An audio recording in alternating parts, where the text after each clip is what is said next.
come, and he's not here tonight. So John Baker here. What? Are you hurt? No, I'm not hurt. Why? You want to hurt me? Oh, no, I can only love you. Yeah? Who is this? This is Michael. Hi, Michael. How can you put on... What?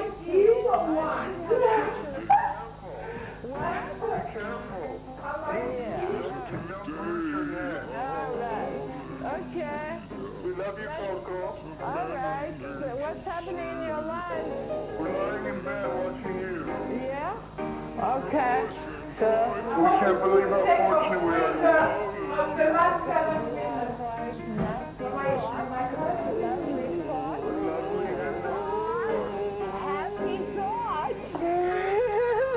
Okay. One big happy thought. Okay. All right. What are you doing? What are you doing right now? What are you doing right now? What? Do you smoke pot? No, I don't. Oh, you don't know what you're missing. What? You don't know what you're missing. But I look like I'm on drugs, you know? But I'm not doing anything, you know? Looks like you smoke pot, Coco. I know that's why I'm not doing it, because I look like I'm doing it, so I don't need to do it. I saw you on the Jerry Springer show the other day. You look like you were smoking pot before I then know. as well. I'm a very good actress. Yeah. You're a wonderful actress. Yes, do you do porno movies? No. No? Do you want a job? I don't like, I don't know. I don't like porno. Well, keep in touch with yourself. The last time. And I haven't seen this on any other photos before, and I just don't think it's going to be as Do I have a mic, or do I have to hold that big thing inside my mouth? Do I have to hold that big thing? You know, what puzzles me, do I have to hold that? I do, you know. This is my Ice Bucket Challenge. Thank you, John, for nominating me. I nominated You know what amazes me in life is, is the difference between your own personal agenda and actually what's happening in life. Let me get a little bit explicit in case, some of you connect on that. What you are actually thinking that you want to do or be, and actually what happened, it's going like two different scenarios, and then trying to connect with the flow and with how things are going. You sort of swim in it rather than have the tide coming to you, which is totally you understand, it's better to join the tide than having it, coming to you. The tide doesn't come to you, so you've got to join it. So that's what I do. And trying to swim as best as I can, using both of my arms and my legs. And, all right. Hello? Hello? All right. The number is 475 5386. 475 473. Is it the number? 473 5386. All right. Who is this? Hello? Hey, Coco. Yes. Is that a wiggle? All right. Hello? Hello? Who is this? John. Okay. Yes. Hi. Don't I have a mic so my hand can get free? I cannot have a mic. You know. All right. He came to get a big chunk of his mom. Okay, I have a juicy story for you. Emphasis on the word. Hi. We are like looking for a hand mic so I can have.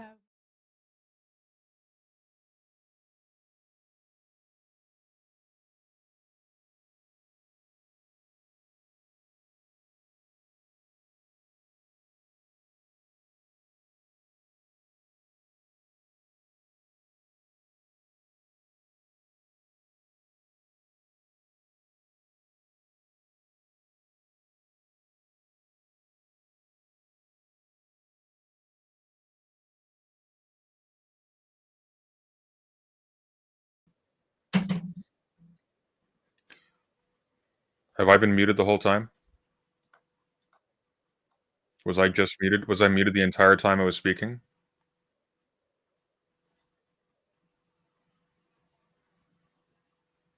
Are we both still muted? But you're muted.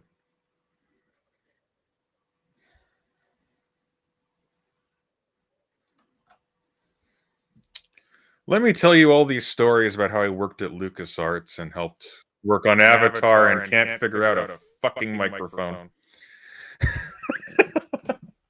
Welcome to the all right.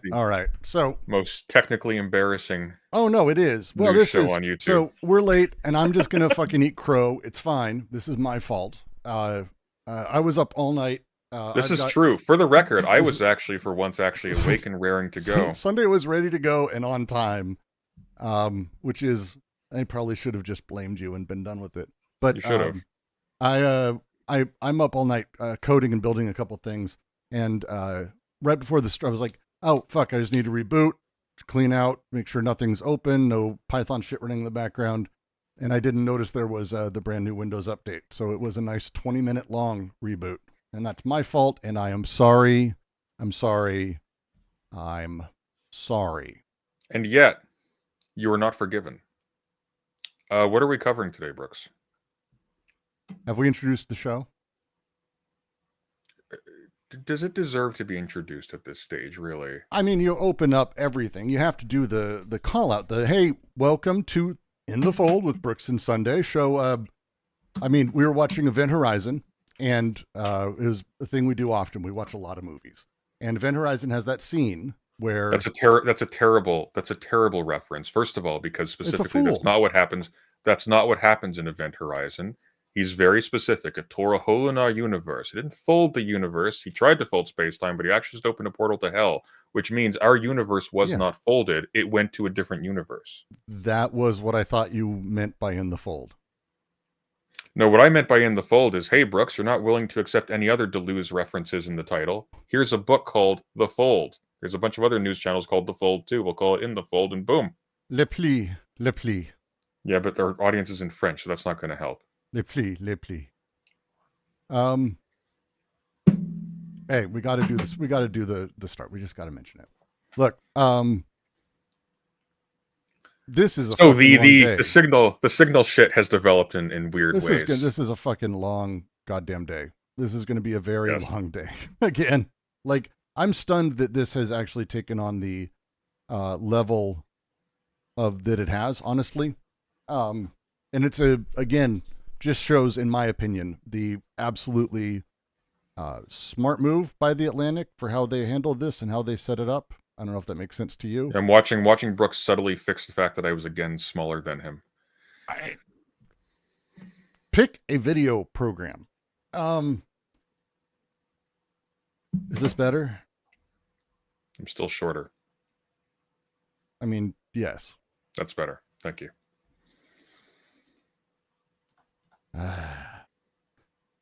The Atlantic played this well, in my opinion, at least as I read it. Extremely well. They released enough to get them to try and deny shit in the dumbest way possible. Why? because the Atlantic reporter that was brought in accidentally, probably, maybe, possibly not, to the Signal chat with all of these head honchos in the Trump administration planning illegal war crimes in Yemen, because of the way Signal works, they didn't have a record of any of these exchanges, but the reporter did. So when they had the hearing, they're denying, like, no, we didn't talk about specific weapons. I can't remember. No, we didn't talk about specific targets, and so on and so forth. And so the Atlantic reporter posts about it vaguely. They do the hearing, and then right this before morning, a pre-scheduled hearing that was already in place. Like, that's the thing. He did it like the day before intentionally so he could get them under oath. And this was very, very well played. And then this morning, he releases all of the bits that show exactly where they were lying. And man, were they ever fucking lying. Oh my God. So by the way, everybody who was complaining about the Atlantic reporter not showing everything, first of all, just on basic grounds of self-preservation, idiots. But it was extremely well played. Ooh. Jesus. Fair enough. Thank you very much. Jesus Christ. I'm always stunned when we get donos of that size. Again, I know you're more used to it, Mr. Big Giant Streamer, man. But not anymore, I'm not. That's actually, I would say you're probably going to get more used to it. Possibly. Stream Elements is honestly a better platform. One of the things a lot of channels actually prefer Stream Elements to begin with because YouTube takes a massive cut. AdSense does not pay well. So thank you very much, C-Slick. Reminder, by the way, Nightbot's working great. You actually figured that out. Well done, Brooks. So, if when I'm giving tech advice, it's dire, guys. I've just never done these things. Like, it's fine. You mother. It's okay. Resevere came on stream on my channel and had to walk me through it like a baby. But what was I about to say? Right. Atlantic. I lost my train of thought with the AdSense thing. Thank you very much. Nightbot's working. If you want to donate to the channel, there's a Stream Elements link in the chat, and your chat will be read out via TTS. So you actually have a voice in front of a whole 93 viewers. Wow.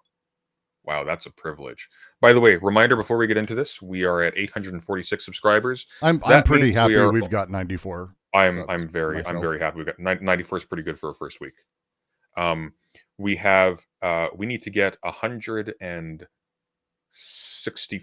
Can I read that? 164 more subscribers till we hit monetization level. So if you are watching our show and you enjoy it, make sure to subscribe, because then we can do cool things like give you emotes and stuff when we hit 1,000. All right, let's do the thing now. So yeah, so this guy releases all of these additional chats, which are going to go through, that show that every single thing they were answering at the hearing was a lie. But it's better than that too, isn't it? Because it's not just that they were lying. They lied to cover their asses, but they also made themselves look utterly incompetent in the process. The CIA director had to pretend he didn't know anything about his own agency, about the actions of his government, and it's like about basic regulations around like secure messaging when you're dealing with like extremely sensitive information. Like, for example, when you're bombing another country, it's crazy. Sunday, why is your mic so much louder than Brooks? Why is my mic so much louder than yours, Brooks? I don't know. It shouldn't Are be. you now complaining you're louder than me? That's fine. I'm not complaining. They're complaining. Oh, I mean, I would also be complaining, but I'll boost myself a little bit. There. That should be better for everybody. I have a less annoying voice, I think. I don't know. It is 154. God damn it. God damn it. What is? Why didn't you correct me? That's 164. You know why? Because I'm stupid and I was thinking, 4 plus 6 is 10. 846. I have no Listen, idea guys, I'm in political science for a reason, okay? It's not because I was pretty good at math in high school, believe it or not. This is what lack of sleep does to you. Kills your brain cells.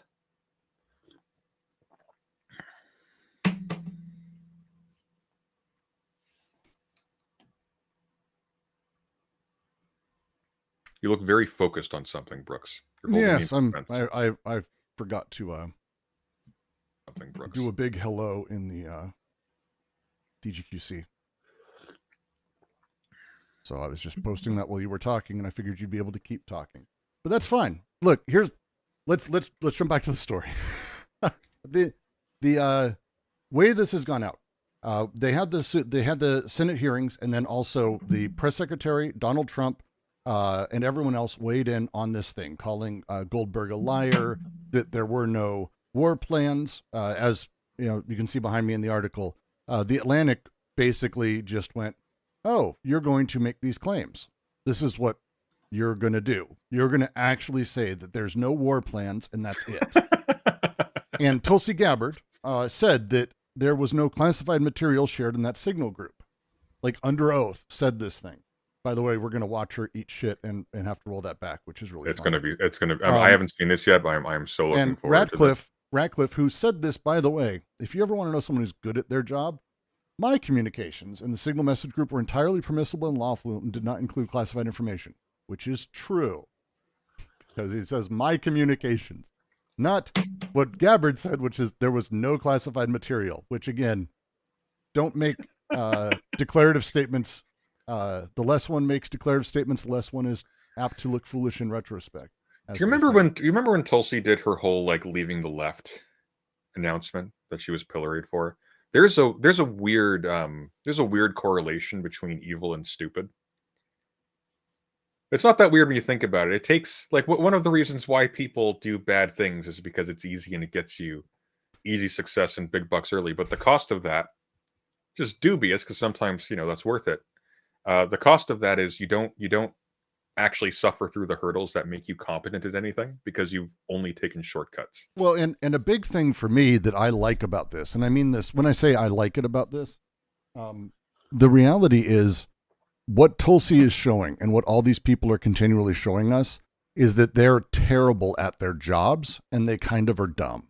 They're normal people. There's a thing that, and granted, I'm an older which guy. They're not allowed to be. They're not allowed to be. They're not, people. but they all always are. Like, the reality is everyone who's always in these positions is at best slightly qualified and a lifelong politician or a lifelong statesman or someone who's trained for it for their whole lives. But this isn't like a world of mastery. Like, that's the thing. This is, especially when we start talking about what it means to have resistance. Oh, well, Trump's doing this. These guys are doing this. Like, this story, I think, shows the level with which the only reason they're able to do it is obfuscation and lies. And the disempowerment people feel is almost self-selected, I would argue. That being said, yes, these people they are absolutely not, but they looked particularly dumb. They looked particularly dumb in this case. The one that stands out to me the most, this is going to stick in my memory forever, is when the CIA director is asked. The president has characterized, I think it was Trump. The president has characterized this Atlantic reporter. Forgive me, Goldberg. Thank you. Has characterized Goldberg. I thought it was Goldberg. I just didn't want to. I know it's like the Jewish name when you want to say sort of a like well, it's what X uses as their. There's a lot of like Goldbergs in like major media that I watch. So it's like I'm just thinking of Jeff Goldblum. Actually, no, there's not. I mean, the Goldbergs is a TV show about that very fact. So yeah, there you go. Okay, good. I'm off the hook. So, point is though, is like he was asked. I mean, it's so common that some random people invited a guy named Goldberg to the signal chat group of a fucking major military operation. That's so we don't have to feel bad about saying it's a common name, quite literally. This isn't a right-wing channel, I swear to God. So look, here's the what they did. We watched them do it. I know. Here's where I'm going with this stuff. So he was asked. The president has said these very untoward things about Jeff Goldberg. Jeff Goldberg, right? Jeff Goldberg. Thank you, Jesus Christ. I can't do names. Jeff Goldberg. See, now I'm wishing it was Jeff Goldblum. Now I'm wishing. The internet finds a way. Jeff Goldberg. I'm going to say Jeff Goldblum. Fuck. Jeff Goldberg. The president has said bad things about Jeff Goldberg, that he's a conspiracy hoaxist or whatever. Do you agree with this assessment? And the CIA director had to say, I don't know anything about this guy. I don't have opinions on him. I don't know anything about this guy because he's trying to politically save himself from tying himself to crazy statements made by Trump. But then the question is, wait a minute. Aren't you the head of the CIA? Aren't you the head of the CIA? Isn't this guy in a secret group chat planning a bombing of another country? And you let this person in that you don't know? How? How is this possible? And it's just like everybody watched that and thought, wow, my children are smarter than the director of the CIA. It's because my it's a thing, man. And I kind of just want to make a way through and just read straight up, just go to the Signal chat itself, because they give excerpts, but I think actually just going through it where you can actually see. So first off, things to note about Signal, and it's important as we get into this. When you create an account, you create an account based on your phone number. No one else gets that phone number. That's not really the setup. What Signal does is it uses an encryption layer, and you can add people who you have in your notebook, in your contact list in your phone, to your Signal friends. And it kind of matches up and finds people that do that. But it doesn't add your phone number. So like no one sees anyone else's numbers, but you usually only really have one Signal account, really, because you can always kind of change your name and you can set it up. The need to have like 2 or 3, these are linked to phone numbers, not devices. I can have a Signal account across 90 devices, perfectly fine. So these are attached to a phone number in a contact address book. And there's this really weird thing that happens. It's the first thing for me that I noticed, which is that MAR, which is ostensibly Rubio, our Secretary of State, ostensibly, invited himself. Mar added Mar. The first thing that happened is that, like, we don't see any of these other people. This reporter was added after the rest of the group was already there, except for Rubio's dupe account, which should raise fucking giant eyebrows to everyone. I fucking told you, didn't I? You did. I said, yes. That is a gigantic... What? Wait. Who is Mar 2? And why do you need Mar 2? And what is this? Maybe the first one failed to authenticate. He forgot his password or something. I don't know. I mean, it's entirely possible. It's very hard to know otherwise. So he made a second one on his home phone, which I mean, it's really it's really a lot. It's a lot. So as we go through, we're also going to talk about who these people are. Michael Watts is the National Security Advisor to the President. He has been this entire year. It's a normal thing. He was a congressional guy before this in Florida. I mean, he's the guy that invited him. Marco Rubio's there. So he says, and we'll alternate people if you're up for a dramatic reading Sunday. Oh, God. I think it's great. Team, establishing a principals group for coordination on Houthis, particularly for over the next 72 hours. My deputy, Alex Wong, is pulling together a Tiger team at Deputies Agency Chief of Staff level, following up from a meeting in the Situation Room this morning. For action items, we'll be sending that out later this evening. Please provide the best staff, POC, from your team for us to coordinate with over the next couple days and over the weekend. Hey, Mr. Waltz, why don't you scroll down a little bit so we can see the whole? There we go. That's better. All right. Oh, sorry. So Marco Rubio says, we're going to add Mike Needham for the State Department. And let's see, I'm going to go to my notes. Andy Baker for VP. Is that really what we're doing? We're gonna switch between every No, we don't have to. Post? Okay. Mike Needham is Chief of Staff to Secretary of State, so that's who he's asked to add there. Andy Baker is just want to make sure I get these names exactly right. Andy Baker is not in here. Wait, he's writing his dissertation in the Discord. You can't see it. No, I've gone through and I've named all these people, and I actually can't see. Is Andy Baker in the list? The contact list? I didn't have him in the contact list. I don't see it. Well, that's weird. So Mike Needham is invited. So he's not the second Marco Rubio. Andy Baker is in the presidential office, the VP's office, Chief of Staff. Joe Kent is Tulsi Gabbard's DNI, and I just want to make sure we talk about 2 seconds. This is a man who hired Proud Boys on his staff and courted Nick Fuentes for his endorsement. This is a extremist of the highest degree, Joe Kent. I do not like him. Dan Katz is part of the Treasury Department. He got added. He's again chief of staff, and Brian McCormick, same thing. These are the chief of staffs kind of get added in a row. Michael Waltz then continues. Team, you should have a statement of conclusions with taskings per the president's guidance this morning in your high side inboxes. State and Department of Defense, we developed suggested notification lists for regional allies and partners. This is basically, hey, here are the people you need to be letting know we're doing this. Joint staff is sending this this morning, a more specific sequence of events in the coming days, and we will work with the Department of Defense to ensure blah, blah, blah, are all briefed. JD Vance is out and pause about. you right there. Go for it. Scroll up higher. Keep it all at the top of the screen. There you go. It's better. Okay. I'm getting there. You're welcome, chat. Okay. That's why I'm here. One of us has to be professional. Yeah. Team, I'm out for the day doing an economic event in Michigan. Wait, it's JD Vance. Team, I am out for the day doing an economic event in Michigan, but I think we are making a mistake. 30% of U.S. trade runs through the Suez. 40% of European trade does. There's a real risk that the public doesn't understand this or why it's necessary. The strongest reason to do this is, as POTUS said, to send a message, but I am not sure, I love this, but I'm not sure the president has the brain cells to understand the implications of what we're doing here. I'm not sure the president is aware how inconsistent this is with his message on Europe right now. There's a further risk that we see a moderate to severe spike in oil prices. I am willing to support the consensus of the team and keep these concerns to myself, except he didn't. But there is a strong argument for delaying this a month, doing the messaging work on why this matters, seeing where the economy is, etc. Scroll down, please.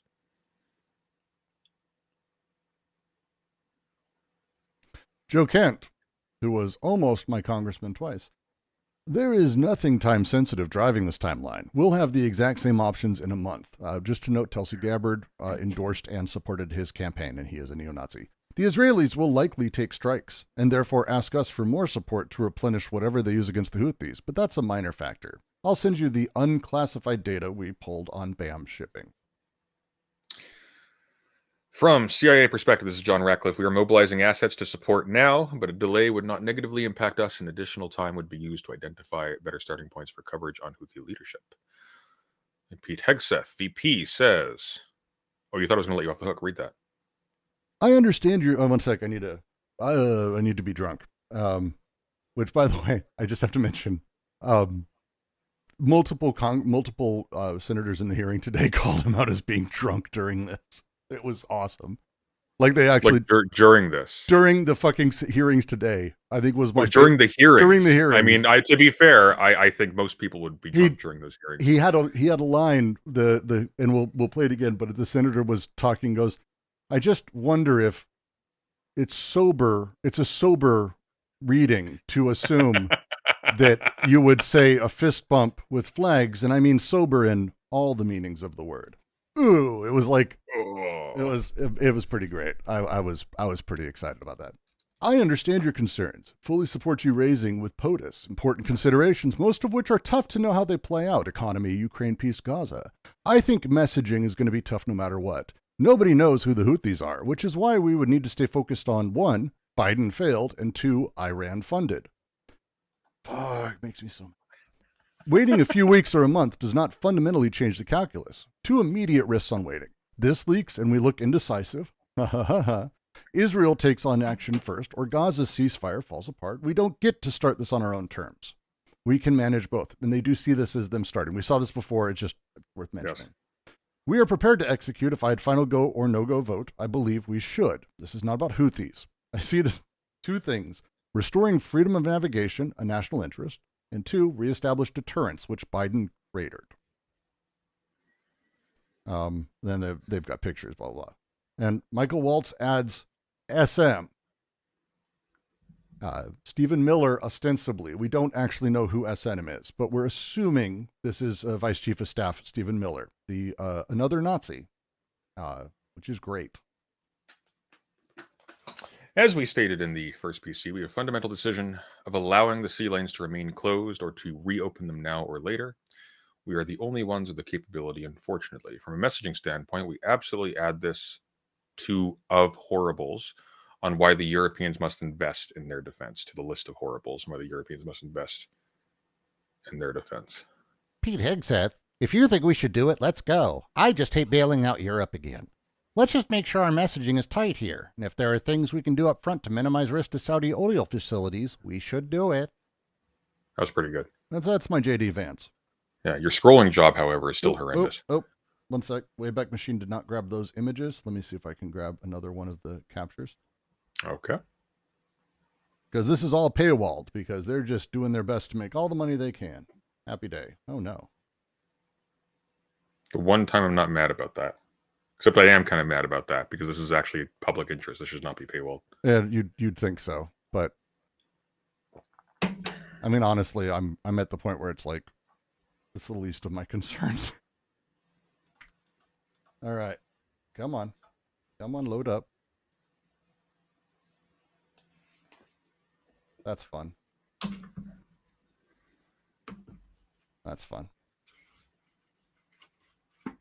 Boy, I wonder if anyone's trying to slowly destroy the Wayback Machine for any major reasons. I can't consider what could be possible. Can't imagine. Can't imagine. I bet, though, somebody else has posted them, so hang on, let me find them. I got them. You got them? Okay. I had other sources, I just didn't want to really use Imager. So we'll go back down. Let's make sure that this is at least showing on screen in some capacity. Seems to be.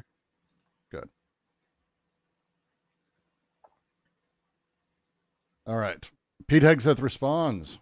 Hey, quick question for you. On the screen earlier, were those big bars, were those, was that ad space or were those redacts? I don't think they were redacts.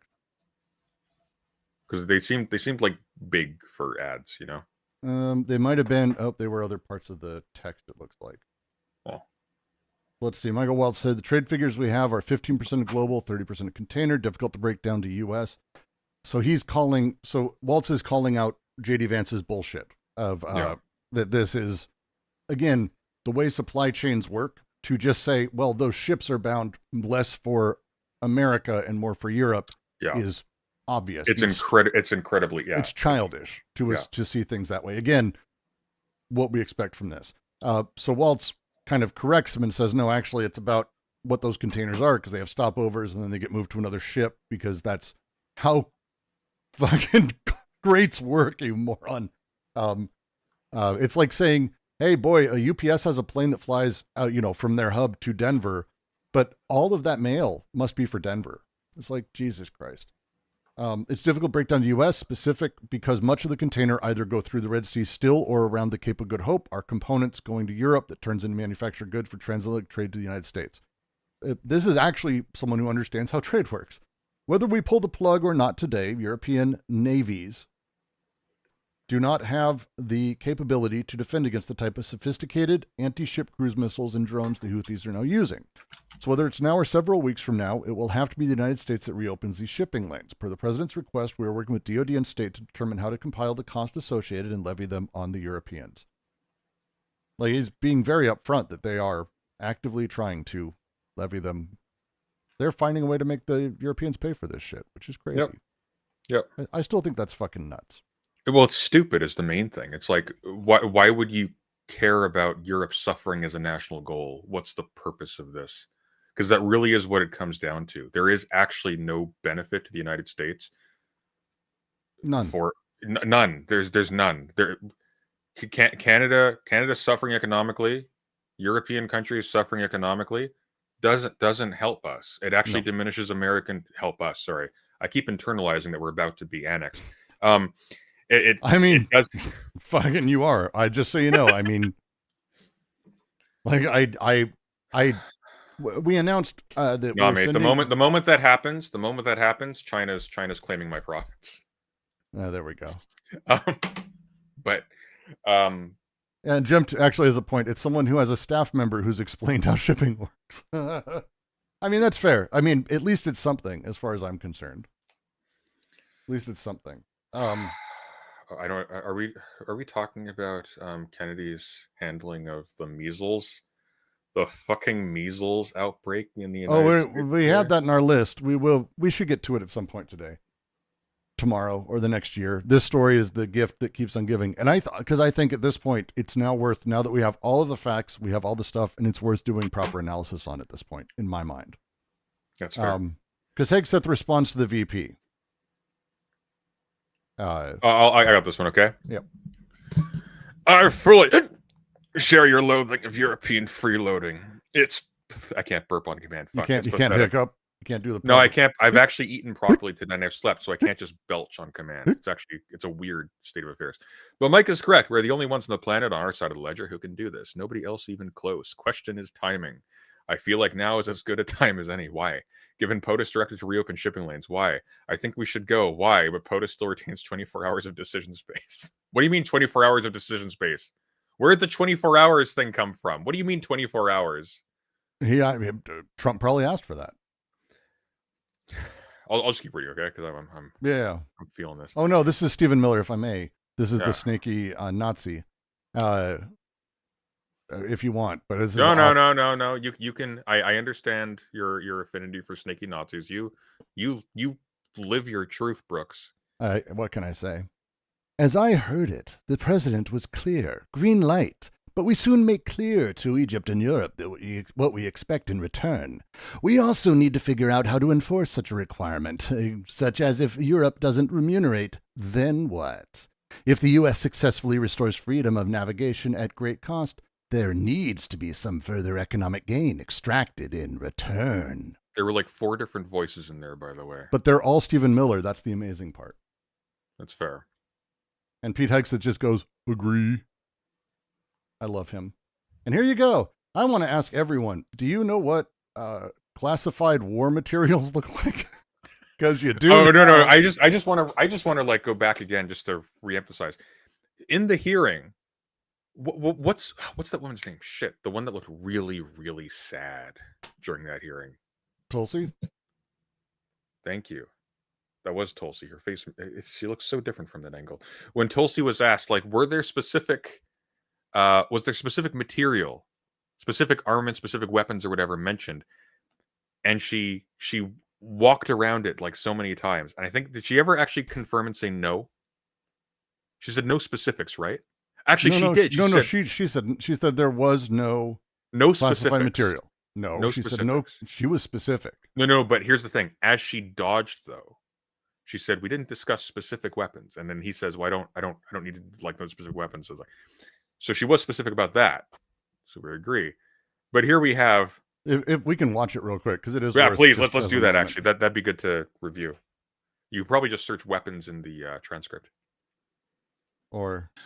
This was not only sloppy, it not only violated all procedures, but if this information had gotten out, American lives could have been lost. The Houthis had this information, could reposition their defensive systems. So I want to get a little more information. White lives could have been lost as well. Did you participate in the group chat with Secretary of Defense and other Trump senior? This is yesterday's, by the way. Like, just so everyone's clear, because this is what makes it fantastic in my mind, is that it's yesterday's. Because we're going to watch a little bit of today's, and it's pretty fantastic. I like it. Officials discussing the Yemen war plans. Senator, I don't want to get into the specifics. Ma'am, were you on? You're not going to be willing to address. So you're not. Are you denying? Matt, will you answer my question, ma'am? You were not TG on this group chat. I'm not going to get into the specifics. So you refuse to acknowledge whether you were on this group chat. Senator, I'm not going to get into the specifics. Why are you going to get into the specifics? Is it because it's all classified? Because this is currently under review by the National Security Because Council. It's all classified? If it's not classified, share the text now.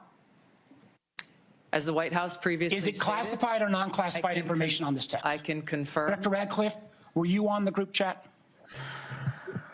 Senator, I was on a signal messaging group. So you were the John Radcliffe on that chat? I was. Thank you. Can I provide some context, Senator, to that? Yes, but I've got a series of questions. Well, but I think it's important because at the outset, you made a couple of comments about signal messaging using encrypted apps. So that we're clear, one of the first things that happened when I was confirmed as CIA director was signal was loaded onto my computer at the CIA, as it is for most CIA officers. This is not accurate as a thing, by the way. One of the things that I was briefed on very early, Senator, was also, by the way, just imagine in the context of somebody accidentally bringing a fucking journalist in to a group chat talking about bombing the Houthis and telling the hearing person, yeah, we all do this. We're all in these little group chats. What we're talking about now, yeah, that's all tortoise is all the way down. Okay. And what he goes into, and we can go back. What he goes into here is saying that the way that the CIA records management works is that we are to be in these group chats and use them according to rules and have the information copied out. But here's the thing: the information was never copied out.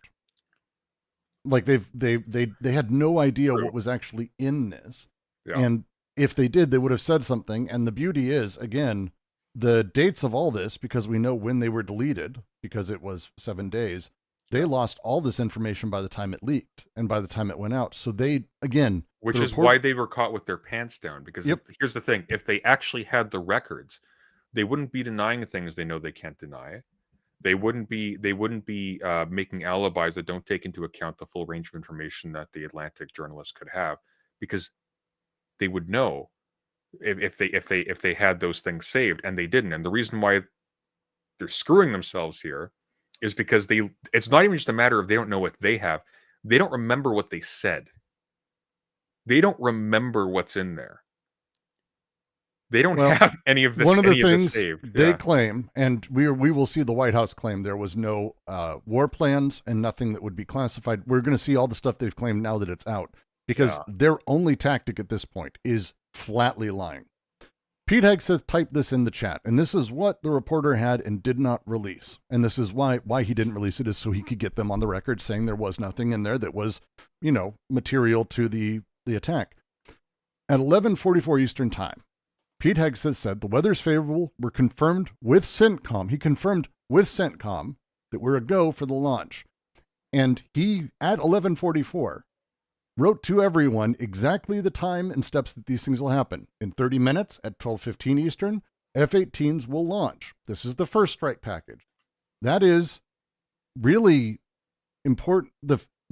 He's announcing it 30 minutes ahead of time that they'll launch, but they're not launching to immediately bomb. Like F-18s take a while to get somewhere. In this case, they take about, it looks like an hour and a half-ish, right? So we have the first F-18 first strikes happen 2 hours after he posts this, right? And they say the trigger-based F-18 first strike window starts. The target terrorist should be at his known location and should be on time. 2 hours is more than enough for a person to go am I the target terrorist? I don't know, but how about I just don't go where I normally go? How much do you want to bet the what are they called? Hearing commissioners? How much do you want to bet the hearing commissioners were given this information in advance of asking those questions? They weren't.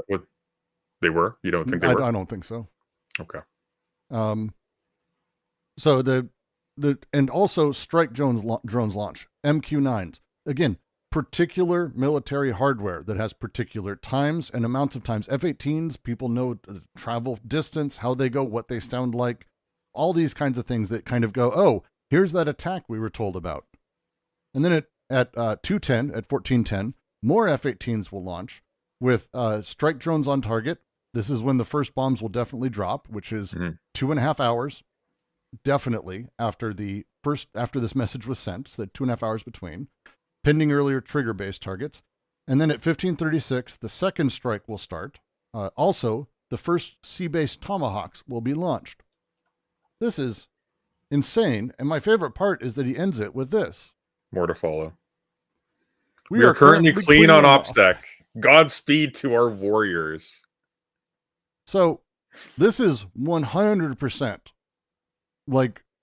all that an enemy or anyone would need to fuck with this. And that is why this is easily the most classified type of information. Like imagine hypothetically that someone, maybe a journalist even, this is a far-fetched, but hypothetically possible. Suppose like a journalist who is sympathetic or critical of America or sympathetic to Iran, say, were to inform them that, hey, by the way, billions of dollars of American aircraft are going to be right there at this time, dropping bombs on where was this in Yemen? I can't remember the names. Like it's just like it's comical. And at the end of it, it's like, I will say a prayer for victory. You're dropping bombs from unassailable heights in the air. I will say a prayer. What do you mean you'll say a prayer? At this point, I don't know if I'm more astounded by the incompetence or the cruelty of these people. It is a good question. Thank you, Glitter Crab. It is a question. Incompetence or cruelty, which is the more astonishing? I think those are synonyms in this case. I think this is fundamentally, everyone's doing this in this way, with this eagerness, with this low level of OPSEC, with this like delusional levels of enthusiasm. Like the fucking language, Godspeed to our warriors, I will say a prayer for victory. Like they're fucking reclaiming the Holy Land for the Pope. It's like, I'm sorry. I'm sorry. Like it's very clear that these people are really, really hard because, oh my God, we've got the nuclear buttons. But they had no fucking idea of what they were actually going to do with any of this once they came into power. Yeah, they have no clue what they're doing. They're like a kid who's found their dad's gun unlocked by accident, and they're running around the house with it. That's the level these people are operating at. And the fact that the CIA director of all people is like, I don't know what was said. It's like, Jesus Christ. And so as we watch, it's important to remember that this is, as far as shit goes, for anyone who's old enough to remember the Iraq War and Afghanistan, actually, for a long time, reporters were embedded with troops. It was very, very common for reporters to literally be at or near planning areas. And there were rules for reporters who were doing that, how they could handle information with the reporter there, what that reporter could do, because the imminent, within 2 hours, we're going to be murdering someone who's an important enemy combatant. You need to be careful with that info, because that's it. Like, that's everything. There is no such thing. If this isn't classified information, there isn't a such thing as it, which is, again, what we're going to, I think, start to see, and it's important to notice. But just to keep going, JD Vance says, I'll say a prayer. Walt says, VP, building collapsed, multiple positive IDs. Pete Carrilla, the IC, amazing job. He's just going through kind of all the people who are excited and happy. And Vance goes, what? Because he's dumb. Walt says, I'm typing too fast. Their first target, the top missile guy. We had a positive idea of him walking into his girlfriend's building, and now it's collapsed. Excellent. And Walt says, fist bump, American flag fire emoji. Oh yeah, we just killed a bunch of innocent people. Yeah, America. We definitely killed the guy's girlfriend, minimum. But the entire building collapsed. Do you think his girlfriend lives in a building alone? No. They just bombed a civilian building. Yemen is known, Brooks, for its expansive one-family estates. I think they know what they're doing. Great work, powerful start. The team in Mal did a great job as well. Pete Hegseth, CENTCOM was on point. Great job. But on time, on target. Good readout so far. Kudos to all, most particularly those theater and CENTCOM. Really great. God bless. And this is the end of the group chat. There was no more messages shared. So here's the thing to remember. There's a couple things. I have so many fucking really big questions around it. But if it ended there, then there are many Signal group chats. There are many Signal group chats. That are people who are going in and out of and are being lost to time. They have, if as Ratcliffe claims, this is very common practice at the CIA, then there are very many Signal group chats that have the exact same organizational structure because they are lower sensitivity in all likelihood than this one, in which people like Jeff Goldberg are being invited, not being kept track of, and the records are being lost, but not to the people who are so lucky to have been invited by accident, which means it's very likely right now that a whole lot of people, it's possible this is the only leak that's ever happened, but it's also possible that a whole lot of different countries are now holding on to information that has just been confirmed to be true. So it's bad because, like, here's the thing. Somebody comes to you like, hey, I was invited to a group. People have speculated. Was this a planned release? Was this an op of some kind? Anything's a possibility. I think it's pretty clear it's not at this point. But another country receives this. They're like, okay, I'm not going to act on this. I don't know. I'm definitely not going to tip off this country that I know about this, but I'm going to hold on to this just in case. And a whole lot of documents with question marks on them just got bookmarked, just got flagged when this became public. And we don't actually know the extent of the damage that has already been done because it might have needed this moment in order to become active in that way. Like, this is really serious. It's not even just this case. Like, this one event is bad, but it indicates something systemic that's really bad. And the other half is when we start talking about the names that are on this, there's actually a couple that we need to be very clear about not knowing, and that there's no one. So Goldberg isn't what I will say. Goldberg isn't the only person in this list that probably shouldn't be there or doesn't have security clearance in sort of a meaningful way. There's a couple other names in there. Most of them are working for, their chief of staff or whatever it is as a thing. But you start getting into other names where we've never quite figured out who's Jacob, for example. And this was one of the original names that's in there. I have theories of who I think it is. Yeah, but who looked into that? Do you want to elaborate? I am curious. Well, so the challenge is that there's no one in Trump's cabinet or people that work that I could find in. And again, I may have missed a person. It's entirely likely. There's a lot of people in various levels, but there is no Jacobs. But if we were to just go by, my second instinct, which is people who've given a lot of money to Trump, there's Jacob Hellberg, who's one of Trump's top sort of boosters, who was supposed to be and is still nominated for sort of the Deputy Secretary of State position under Rubio. And that would make sense in a horrifying way. But as he's not confirmed, I don't think they'll ever tell us that they had someone who's literally outside of the call. But if that was Hellberg, that could be, for example, a teal plant. Well, he is a teal plant. That's certain. He's part of the Palantir world. That's his. What I mean though is that name in the group chat could be a teal plant. It could be a Rubio person. It could be VP put him in there. We don't know who invited anyone. Well, that's the thing about Rubio too, is there appear to be two Rubios in the chat. There's two Rubios, which is really, really weird. Is that like Rubio and an assistant? Is that Rubio and not Rubio? Because here's something else too. MAR? There's a few names that could be. It's like, or people choose their names when they come in. Like, we don't know. Apparently people as various as like journalists from the Atlantic can be let in. So it's like that could literally be anybody. Any journalists called Mark? Anybody who's donated called Mark or my money is that Alex, it's Jacob. Whatever. Like, my money is that it's Jacob Hellberg, and that's just my guess at this point, because he is Trump does do this. Whoever gives a big pile of money, he puts in various positions. Hellberg, if everyone remembers, was like the main guy who was a tech bro talking about how dangerous TikTok was. He was the guy who helped push the TikTok ban on behalf of Israel. He's a very huge Zionist, and so having him in this makes a lot more sense. And again, he exists.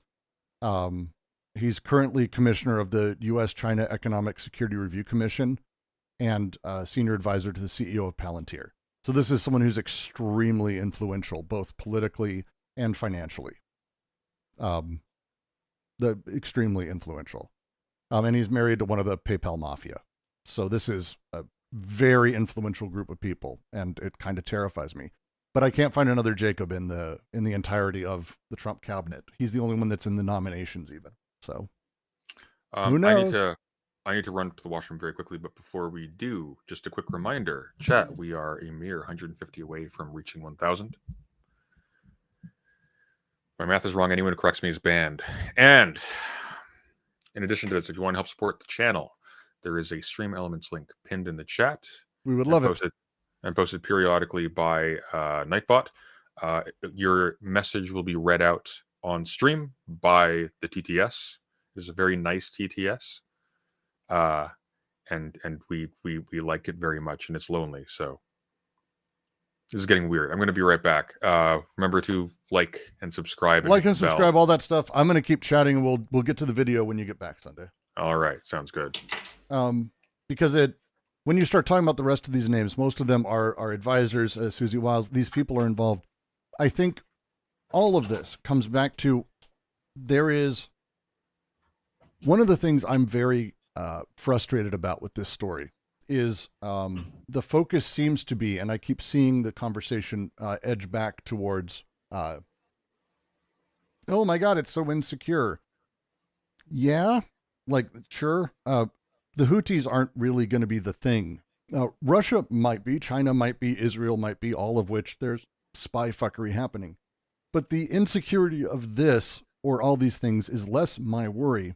There's two things that are sort of implicated in how this is built and how this is set up that are terrifying to me. The first is, again, as I mentioned, I have a personal connection to the Pentagon Papers. I spent time and got to know Mike Gravel, and I will continually call him. He's one of my favorite politicians. If you haven't seen him, he's wonderful.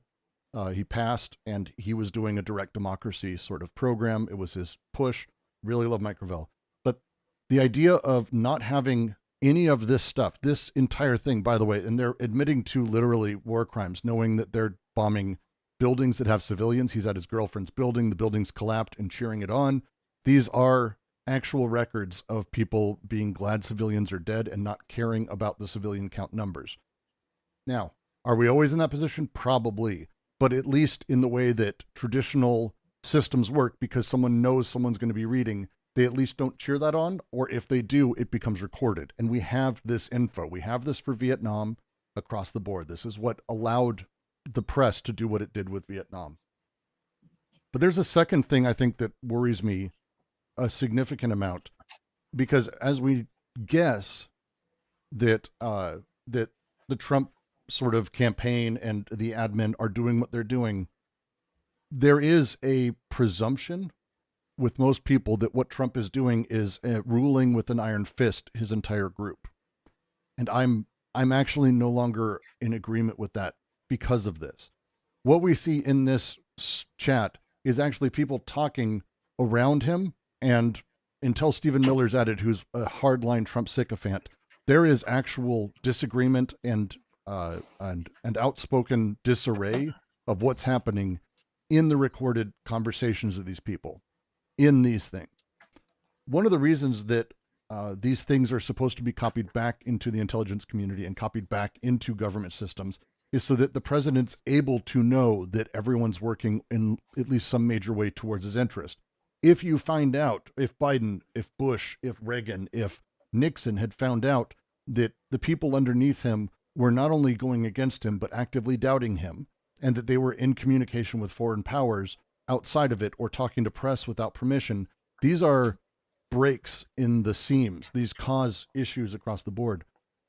I think what this reveals is that the Trump campaign is being run ad hoc, the Trump administration is being run ad hoc, and that we're not seeing the top-down control that even the supposed strongman is offering, that the idea of a strongman in charge of his organization is a facade. Well, put another way, I fully believe that.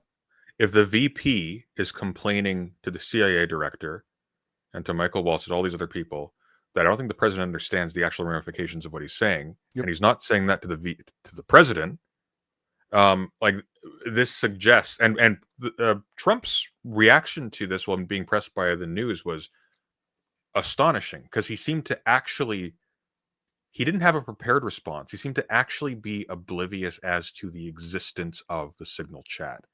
And I believe that. And what that suggests is the actual governing structure of the Trump administration isn't what it looks like on the surface, where it's Trump, VP, and these people under him. It seems to be Trump as a rogue agent with his billionaire cronies, and then the actual people in government sort of doing things off to the side. it's very strange and humiliating for him as well, which I think is I don't know if he has the wherewithal to be humiliated by this, but it should be. It's like, what is going on? And it's not just about Trump or the president being able to understand and look back at, like, this is what the CIA is doing, this is what these organizations are doing, and so they can keep a record of that. It's also just so that these organizations, the CIA, actually have a record of what decisions were made, how they were made, and why. Like, for instance, this list of, like, all of these the specific material or the judgments about why now as opposed to later. Well, what? And this is where we get into how there is again the presumption around the strongman personality, or that he's even got a level of control inside of what's going on. But again, I think he is, by not only by definition, but in how he reactionary to everything. Yesterday it was Goldberg's a scumbag, Atlantic makes up everything, they're liars. Hegseth joined that in the morning. And then it was, oh, well, actually the White House confirms all of it's real. And then Trump said, and intimated today, he said a lot of things today, including that he thought it was a telephone call, clearly, and not, I need to find the clip. I was watching a bunch, but like he didn't understand what it was. And then afterwards, in another interview, he said that possibly Jeffrey Goldberg found a way to, through implication, bribe or cheat his way into the chat or hack his way in. Like, he blamed Goldberg directly, which is astonishing. Because first of all, it's just wild. I see some people in chat like saying Trump is an empty suit. Did you think he was pulling all the strings? No, Trump is not an empty suit. He's not an empty suit. But here's the issue. The issue is not that, oh, Trump isn't really in charge. The issue is Trump is so incompetent in terms of managing relationships with the people he's in cahoots with that he's almost not in cahoots with them anymore. So what's really interesting is that you're seeing, like, outward expressions of a lack of faith in the ability of the hierarchy to make rational decisions. That statement by Vance is so telling. The fact that he would say to this group, I don't think the president has the mental competency to understand what it is that we're doing and how it contradicts other things that we're doing. He didn't say, I disagree with his judgment. He said, I don't think he understands, which means he's tried to make him understand and he can't. Or he just doesn't think the president's capable of it. Or he hasn't bothered trying. So, yeah. I mean, we know that everything's in disarray. We know Trump is not an empty suit. We know he's a fool and reactionary and all this stuff. But again, when we talk about this, saying he's an empty suit presumes he's like not there. He does. No, but he is there. He's a bull in a china shop. He exerts power. In that chat, he exerts power. There are people coming in with like more level-headed responses saying like, look, it really doesn't make a difference if we do it now or in a month. So, and Vance is one of these people, we should take our time, prepare so we do it right, so this doesn't like crash down in our heads afterwards when people are like, why'd you do this? And once Stephen Miller joins, who is a Trump sycophant hardliner, we know his ideology in a very particular way, like the way he sees things and where his investments are. JD Vance gets in line, and that's all that it takes. Because again, while Trump may not exert power, when you have a situation like this, what you've got power that is fungible and unclear. And unclear fungible power is terrifying. Yeah, that's the thing too, because it's not like we're not in a situation where it's like, oh, the mountains are very high and the emperor is far away. They're not paying attention to little old us. What has happened is government organizations have been terrorized into having to perform actions that signal to the administration that their blind efforts to gut different elements of the bureaucracy shouldn't target them, which means that even in advance of Trump actually giving some horrendous order to round up Group X, say, they will do so. Why? Because if they don't do so, then you're going to have Elon Musk and his 17-year-old posse come in and fire you all. It's one of the things, a lot of people have a very, I think, fragmented and broken understanding of what it means for people to be in a position like a CEO or to be in charge or to be the strongman or whatever it is in these various things. You see shows like Succession, which I enjoy Succession, or Billions, which I like. I actually really love both shows. But they tend to really focus on this one genius. In Succession, the dad is a genius who's not actually manipulated by his kids. He's always in charge. He's always a step ahead. You see that in Billions with the same thing. But the reality is that there's no one like that, all the way to Musk and Thiel. There's no such thing as a person who's always 2 or 3 steps ahead. The reality is Trump, is existing at the nexus of a whole lot of influential elements that are always trying to curry favor and then spend that favor with him. Stephen Miller would be a great example of that. He curries favor with Trump constantly. Everyone's doing it. You can see it when he does his press announcements. My favorite was when he proclaimed the month for women, and the proclamation he wrote out. But when it was announced, the woman who announced it in honor of all the great things Donald Trump has done in power of women, in service of women, which is fucking amazing. Because again, it's about currying favor. And when you curry favor, you expend it. It's a consistent process of sort of odd little social debts. And that circle is basically being fought in a handful of places. And there's really only a couple camps in this, but they're all disparate and have their own issues. The challenge is this is always how it is. However, there's usually amongst the president, with Obama, for example, we know he had his close confidants that he could trust, that he considered as part of that probably did the same thing, but at least he had that trust. The ability for him to look over documents, communications, things that happened, and having his aides and the people around him doing the same thing. His chief of staff would constantly know everything. This is very normal. The chief of staff for Trump doesn't. Like, she just doesn't. She's in this chat, but is she in every chat? Are we sure she's in every chat? What do we know gets back to him? Stephen Miller had to be added to the group. And that thing that happens only happens when someone wants to, like, trump a situation, to use the proper term for it, actually. So it puts you in a really sort of odd position across the board. And this is what that looks like. Unbridled political power. This is how that represents, because they don't care about the economic side of it anymore. I want to play a couple of clips if you're up for it, Sunday.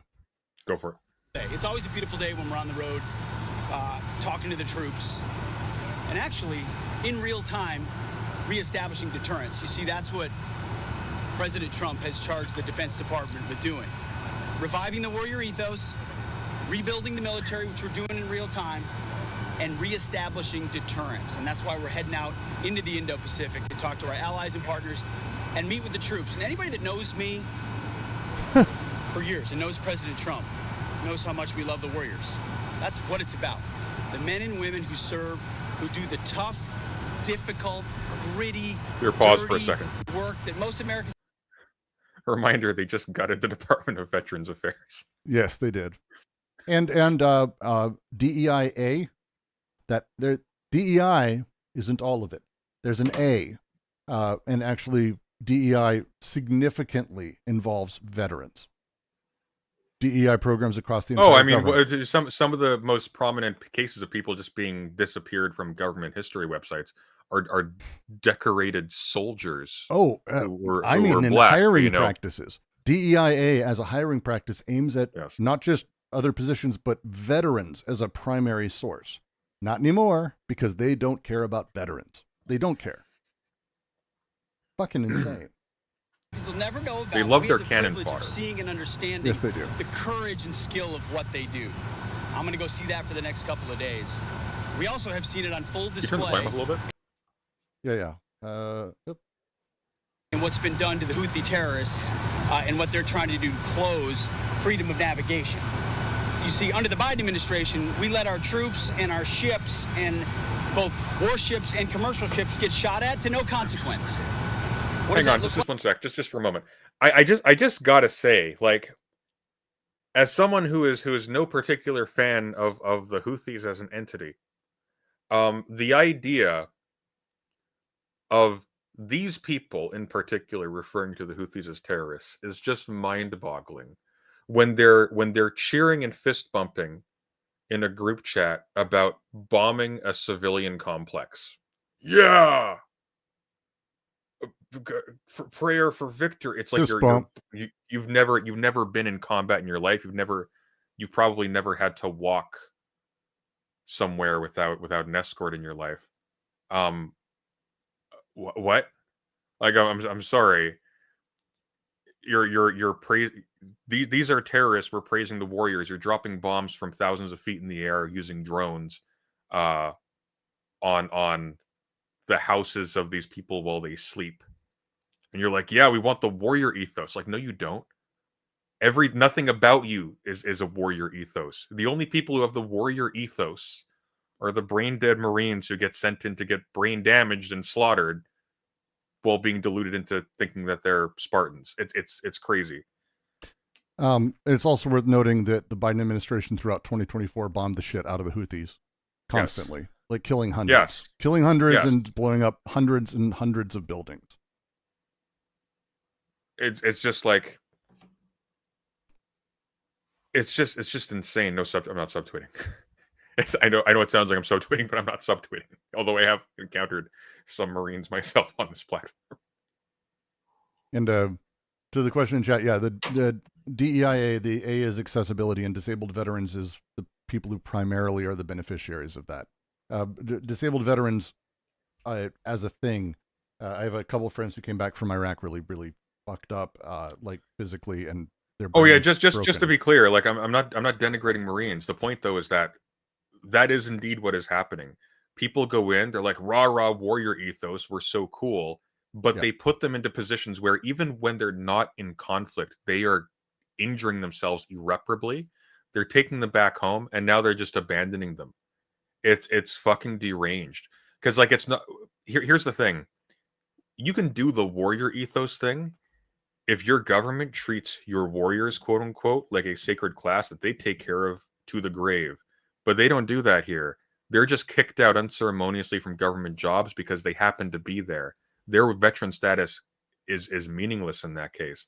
They're disposable. It's like the pro-life attitude towards infants. It's like, yeah, we care very much about the child while they're in the womb, but we're actually fine with them living in squalor outside of it because they don't care. It's a fantasy. They care very much about the fantasy, but they don't actually care about people. They don't care about the people they're claiming to care about. And it's the same case here. It's like, we want to bring back the warrior ethos. You already have the warrior ethos. That's why you got a whole bunch of people. We've always known this is the case, though. Yes. And it's, again, when we talk about political action and how we discuss things and how we move forward, it's incredibly important to understand the material conditions that produce people that end up going into the military, and that it is a system of last resort for a huge number of people who see it as a chance to better themselves or to get out of where they're at. Michael Moore, after Bowling for Columbine, when he started getting into the work against the Iraq War and everything there, wrote a book called Will They Ever Trust Us Again? And I highly suggest people pick it up. It is a collection of letters he was sent from Iraq by soldiers as they started to realize that, holy shit, we were lied here. This isn't real. No one cares about us. We're being left to die. And it is horrifying to read. It is a horrifying set of letters. And they're not alone. This is a very common thing that has happened in the last 50 years in America. This isn't new or special, 50, 60 years, really, 70 years, since World War II. And even then, I think we can have arguments around a handful of things. So it's really difficult for us to say that we ever cared about troops. The reality is that they're used as a prop, and they're used as a tool of larger scale efforts to gain control or to utilize power. Now, remember, Trump is the anti-war candidate, right? Like, that's what he was, and he ran as. And people tout this regularly, and it's a lie. And we always know it's a lie. It's always been a fucking lie. But it's important to put them in perspective, because these kids, and I have, and I know people on the left have given me shit about this, but I look at the poverty. Look, here's the thing. If I may, very quickly. When I was in high school, I considered going on a path to eventually joining CSIS. Really? Yeah.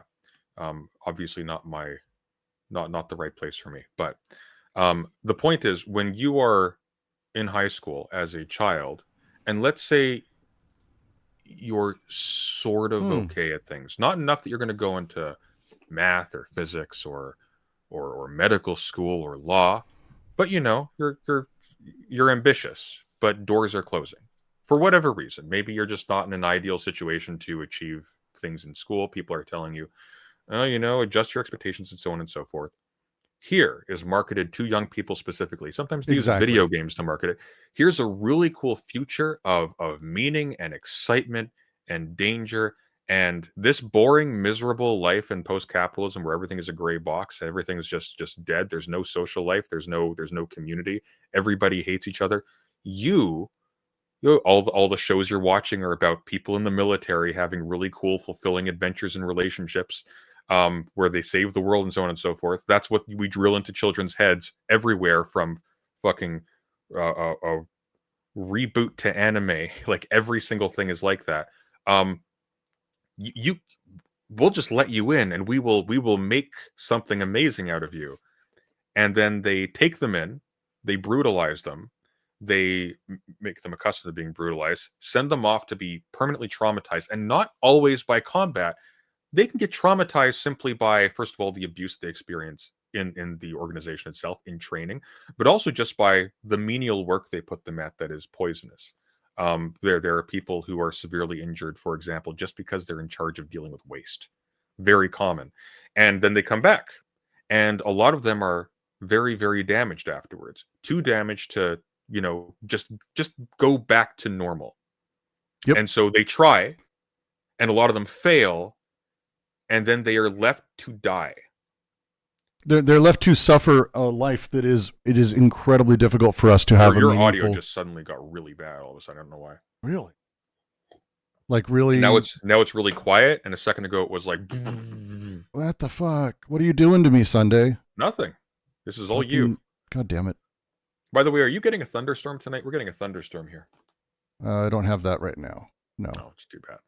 I'm looking forward to it. All right. Is that Oh better? my God, that is so much worse. Is that any better at all? That is awful. I hate you. That is awful. I hate you so much. What did you do? What did you hit?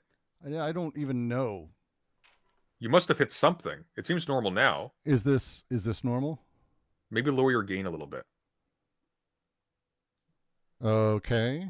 That's worse somehow. That doesn't even make any sense. How are you worse with your gain louder or your gain lower? I don't know. I don't know what's happening. See, this is why he says he worked on Avatar past tense. They just fired him on the spot when he couldn't fix his freaking mic. I did web and games, thank you. Hey, Brooks, you going to come through with those files? Okay, get the other guy. I was in web and games, thank you very much. Sorry, hang on. You mean you were in? Is it? Okay, you're very quiet now, apparently. No, you're just very quiet. You're very quiet now, apparently. Right, but is it still doing the fucked up thing? A little bit. A little bit? A little bit, yeah. What's the position of your mic like? Has that shifted? No. Something got fucked up in this reboot. Pisses me off. Goddamn Windows. One sec. I'm just going to re-add my fucking mic. Give me you know what? This might be a hint. You seem normal to me, but you seem very quiet on stream. So you might be looking at the wrong thing. No, I'm now not even getting above yellow. I'm trying to boost myself more and more. That's getting very bad and it's awful. See, this is the problem. Yes, that is the problem. What the fuck did you do to me? By the way, this is a friendly reminder to subscribe to In the Fold if you haven't, for more adventures and technical problems with Brooks.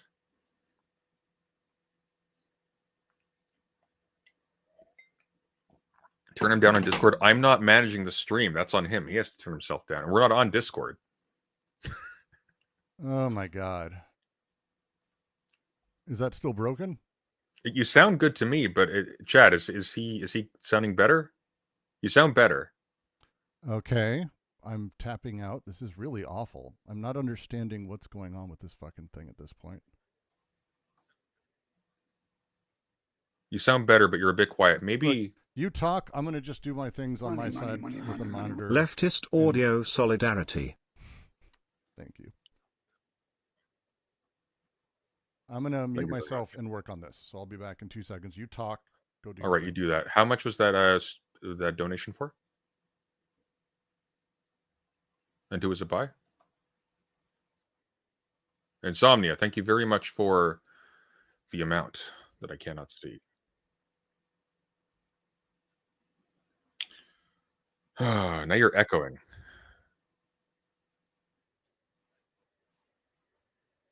Okay, you know, you're good. You sound good. You sound good to me. Is Chad, is he sounding good? Oh, you're muted to them.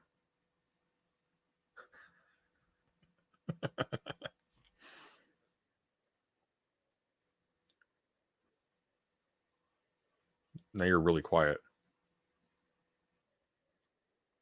You did increase your volume. You're very loud now.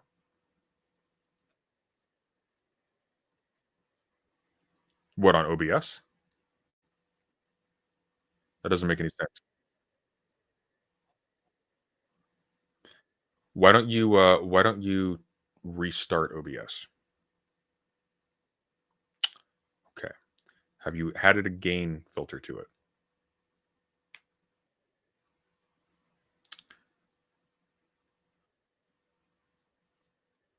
I didn't say anything. Talk about what? We've got there's just the guy with the hat. What am I supposed to do with the guy with the hat? I can't control the screen. The gain filter on OBS, when you can change the gain of a microphone by adding a filter to it. It's not a filter, it's just in that category. Okay.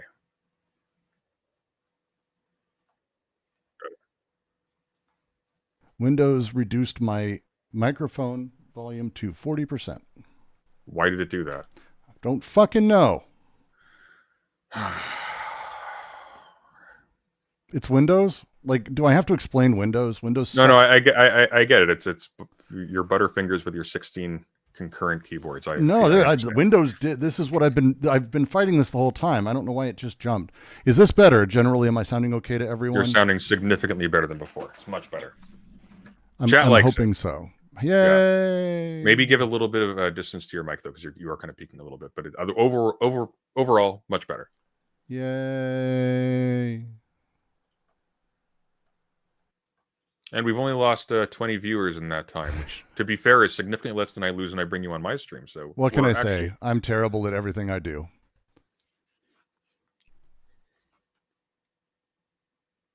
But you knew that.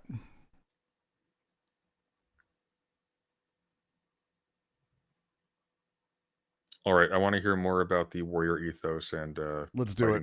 Fighting that looks like weakness. And what President Trump has said is peace through strength is back. We will reestablish deterrence.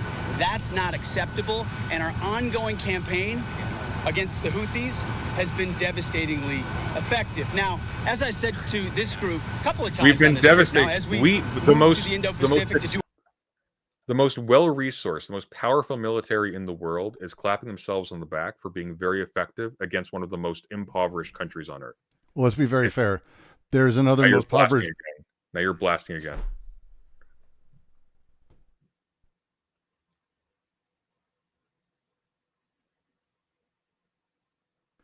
I'm going to just whisper. Now you're all still blasting. You're just whispering while you're blasting. It's fine. No, apparently it's fine. Okay, keep going. How am I? I don't understand. You're fine, apparently. You just sound very loud to me, so that's okay. Well, okay. I'm just gonna remove filters and just deal with my nightmare life at this point. Okay. I hope this generally sounds better. Is it blasting for you Sunday? No. Okay, good. Vietnam beat the shit out of us. We tend to be very proud when we can actually show that we're not terrible, for the most part.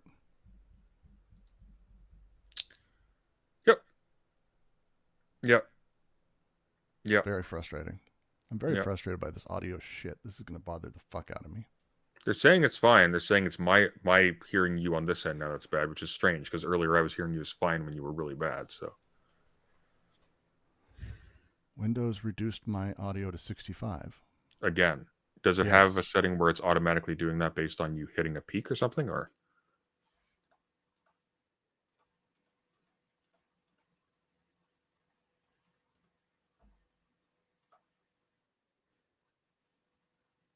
Oh.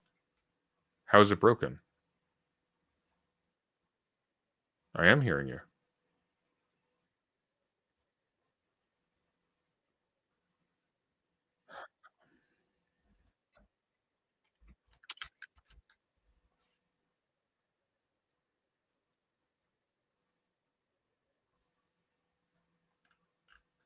I can hear you fine. They are not saying they can hear you. Brooks knows he's muted. Oh. Okay.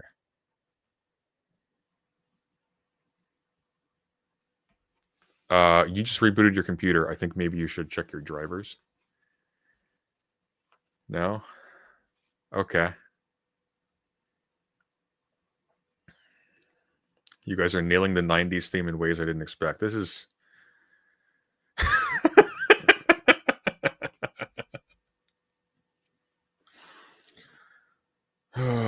I don't know. Right. I don't know anything about computers. I'm just throwing terms out there and hoping one of them sticks.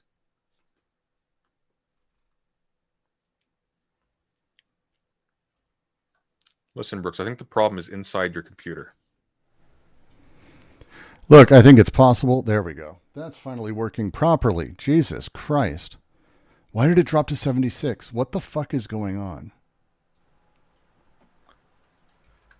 I'm not touching anything, and I'm watching... Windows.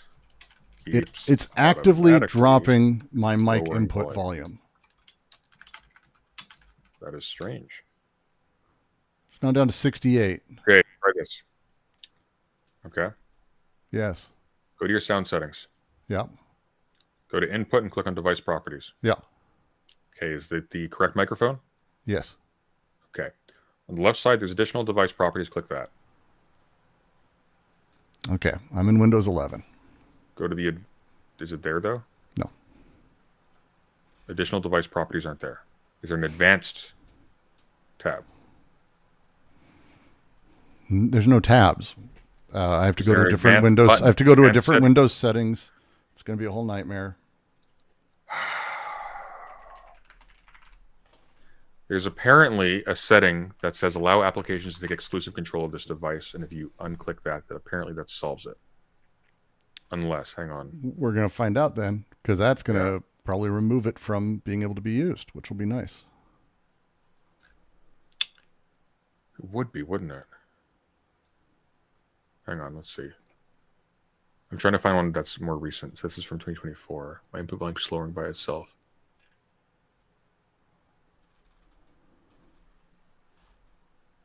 Do you have Discord active right now? I do. Try closing it. Okay.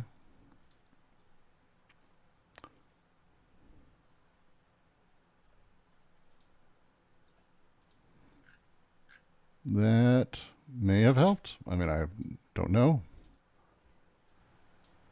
Is this is sounding good? And you sound great. It's dropping again. It's dropping again literally as I'm talking to you, down to 62 again. I didn't touch anything. That is bizarre. Okay, hang on.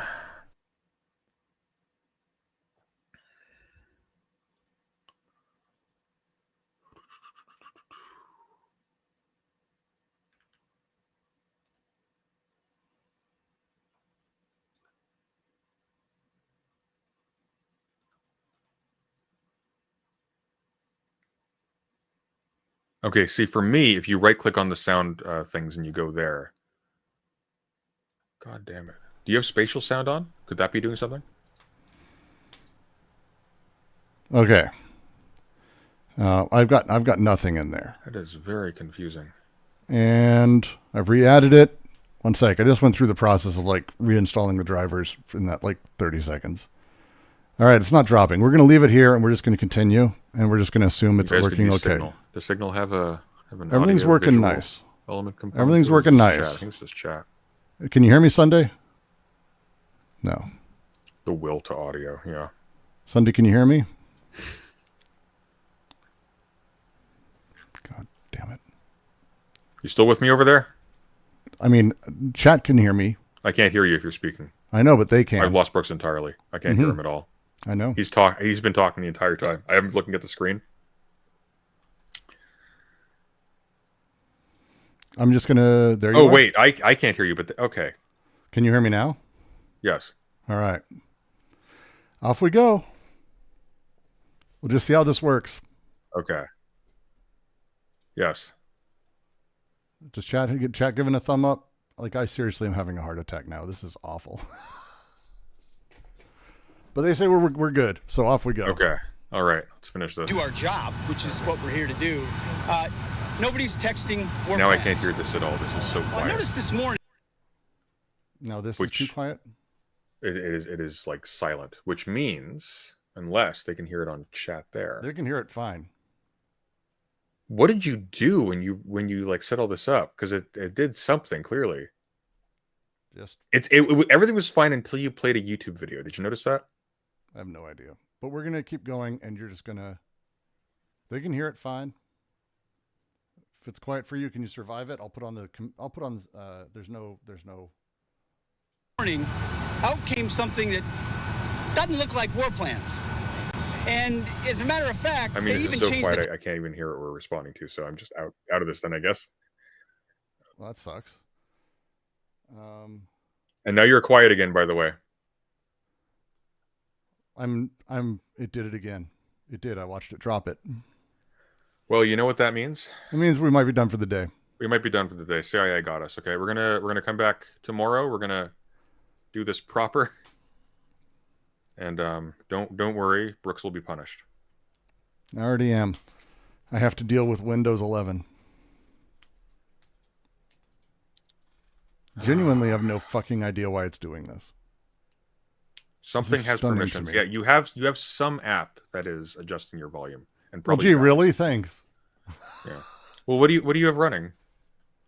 I have OBS, Chrome, Jitsi, which we're using. None of these are adjusting volume. I have Edge, which is not currently accessing microphone, and that's it. You don't have like any like processes for like, I don't know, TeamSpeak or something? I don't know. I got nothing else. Discord's not even running. That is weird. Yes, it is. It's very frustrating. So it must be something in OBS then. I mean, it's possible. It's entirely possible at this point that this is all completely in that setup. This could be because, again, we had to redo the setup very quickly. And there, it's dropping again. Motherfucker. That is very strange. Yeah, it's frustrating. So, there's only so much we can do about it, though. Yeah. All right. Well, we'll be back tomorrow. We'll continue talking about this at 2 p.m.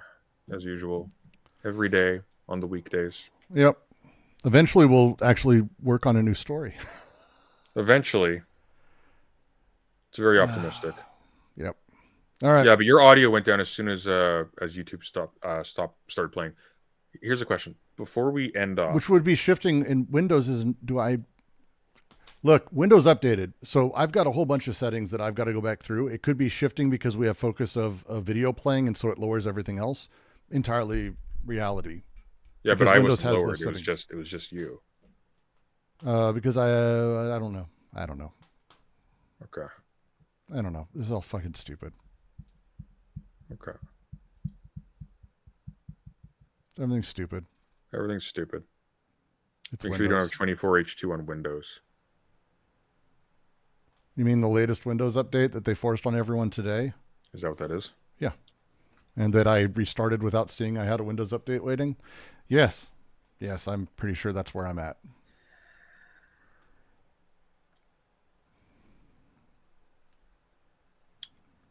Well, I can roll back, not in the middle of a stream. Yeah, I would do that before tomorrow. I'm reading about it online, and apparently it's just fucking with everything. Of course it is. Of course it is. I try not to update. Again, this was just an accident. It happens, which is fine. We're going to bounce out, and I'm just going to start taking care of this. There's no need to do this live on stream. All right. I'm going to be live at 4:30 on my channel. See you there. I'm on Windows 10, so we will not have these difficulties. Thank God. All right. Have a good night, Brooks. We will be back tomorrow at 2 p.m. we'll get through this story fast-ish. Yeah, we'll move on to other stories maybe at some point too. That'd be nice. Be good. Yes. We'll hit it up. Chat then.